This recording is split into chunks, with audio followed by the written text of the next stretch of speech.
Bonjour Marc-Antoine et bienvenue à Excense 2024. Est-ce que tu peux nous raconter tes premières impressions à propos d'Excense? Excense 2024 représente bien ce qu'est la parfumerie dite de niche aujourd'hui, c'est-à-dire très variée, très diverse, avec un petit peu de tout et beaucoup de marques. Donc dans ce monde qui change si rapidement, comment tu penses que les parfums sont aussi en train de changer et comment tu traduis ce changement dans tes créations? Je pense que le changement des parfums ne se fait pas tant par ce changement de vie, puisqu'on va retrouver toujours les mêmes tendances depuis quelques temps, toujours des parfums très gourmands, des parfums souvent très puissants avec des sillages très forts. Seules certaines marques vont se démarquer pour aller vers autre chose et ne pas suivre cette tendance, cette mode. Et heureusement qu'il y a une clientèle qui recherche autre chose, qui veut plus d'authenticité, plus de naturel, mais ce n'est pas ce qui est le plus présent, je pense.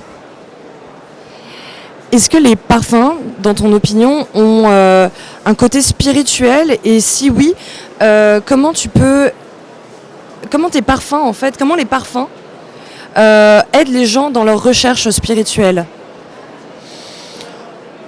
Les parfums, il y en a de toutes sortes, hein. Il y en a plus de 3500 qui sortent chaque année sur le marché, donc il y a beaucoup de choses. Je ne sais pas s'il y a beaucoup de parfums qui parlent de spiritualité, et c'est au public d'aller les chercher. Mais j'ai pas l'impression que ce soit ce qui est le plus présent, hélas, parce que la spiritualité, c'est quand même l'origine du parfum. Et personnellement, j'aime travailler ce thème qui m'est très cher. Donc il y en a sur le marché, bien sûr, mais pas tant que ça, je pense. Quelle est ou quelles sont tes créations qui représentent le plus ce temps de changement dans lequel on est qu'on est en train de traverser en ce moment?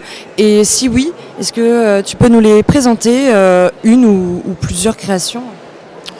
Alors il y a, je pense d'abord Wazamba que j'ai créé il y a quand même un certain nombre d'années, qui est un travail autour de la spiritualité où j'ai rassemblé toutes les matières premières utilisées par les grandes civilisations pour la spiritualité. Donc avec comme axe central donc bien sûr l'encens.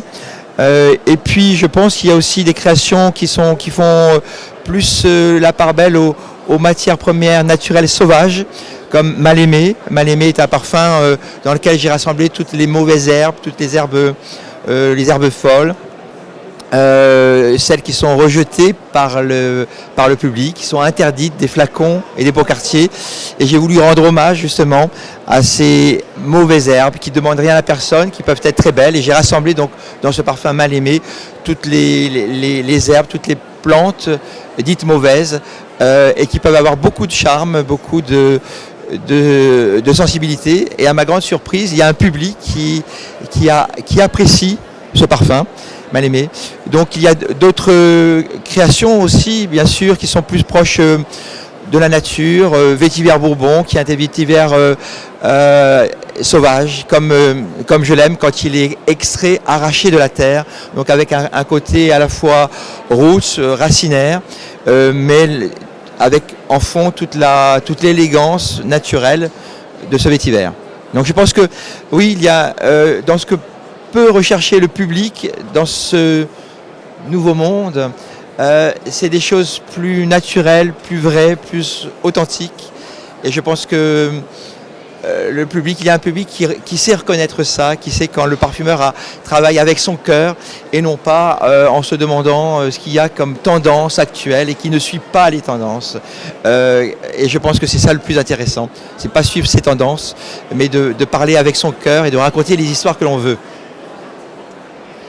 Et donc pour finir, quelques mots peut-être pour décrire ta marque. Est-ce que tu veux bien nous la décrire?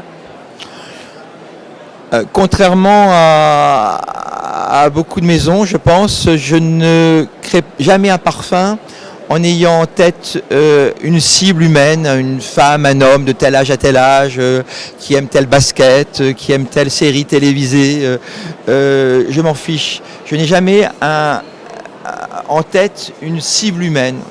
J'ai une histoire que je veux raconter, une histoire de matière première, une histoire d'émotion, une histoire de souvenirs, une histoire peu importe, mais c'est jamais en fonction d'un public précis. Et je pense que c'est ça qui fait toute la différence et on me dit souvent que, et ça me fait plaisir, qu'on se rend compte que ce sont des histoires qui sont racontées avec cœur. Et je pense que c'est ça le plus important. C'est de raconter des histoires sans se préoccuper, hommes, femmes, jeunes, pas jeunes, homo, hétéro, transsexuels, on s'en fout. Mais de raconter ce qu'on veut raconter. Le parfum, ça raconte une histoire qui est racontée sur une peau avec ses notes de tête, cœur, fond, il ne faut pas l'oublier. C'est ça le plus important, je pense.